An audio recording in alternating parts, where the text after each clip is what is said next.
I'm here with Gerson Cruz from the Austin Spanish First Seventh-day Adventist Church, and you have an interesting ministry that just kind of started up spontaneously a few weeks ago, and you call it the Just Do It ministry informally.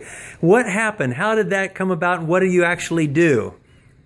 Well, my friend, he's a new guy in church, and then basically here I am with the church, and I am feeling empty.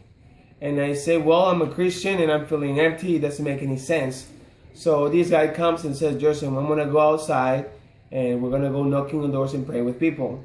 And I just was hesitant to say, okay, we're going to go knock on doors, and that means get uncomfortable. So because I am a youth leader here, just by title, doesn't make me a leader. And I went with him because I did not want him to go alone being a new guy in church. So I started going with him. He called another guy.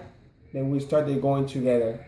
Then we came back and we came with testimonies and we invited more people. And now we're going every week visiting. It's been like 2 months already. And we're going visiting people, knocking on doors and praying with them. And more than anything, we're becoming friends first. We're going again and again to become friends. And eventually, our goal is to introduce them to Christ and to accept the message and to join with us to do the same thing.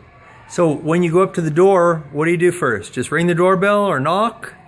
Ring the doorbell or simply knock, and we ask them if they have a prayer request. And we're here just to pray and to wish a blessing upon their house and ask them if they have a necessity they would like to pray about.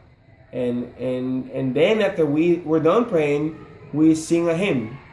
And many people have been crying because of the songs, and they have been touched because of these spiritual songs.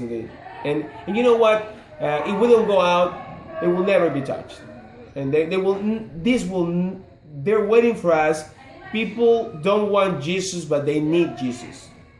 They want something else. They think they want something else. But they're empty because that hole can only be filled up with Christ. So about how many are going out? Like this afternoon, you had an extra group because you were here at the Glad Reapers, but typically, how many do you usually have go out? Like about 10. Excellent. And 10 and the more we go out, the more on fire we're becoming. We're trying to spread this with the whole church. And about how long do you stay out? About 2 hours. In the heat of Texas. We're sweating. Now, if there's one specific memory that kind of stands out above the rest you've had in these last few weeks of doing this, what would it be? We went to a house of a Muslim family from Iraq. And I didn't know what to do because the guy said, come on in. And I was like, okay, what do we say? They're Muslims. So the wife was dressed all covered up, the kids the same.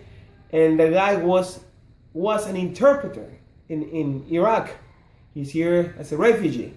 So we started praying, and he needed a job. He needed to get a Social Security and a job permit. And then the guy accepted to pray with us. And the guy has been accepting prayers with us for these last 2 weeks already. And in the name of Jesus, and we're trying to be bold and to become friends with them. And to today or this week, he said, I know that God sent you.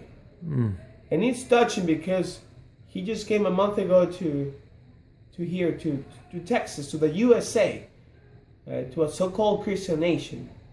And we're here and we're trying to bring new people and to be bold. It doesn't matter whether he's a Muslim, he doesn't believe the same thing we believe, but we show them the love of Christ, and that's all we need to do.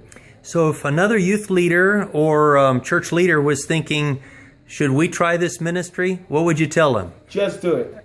Amen.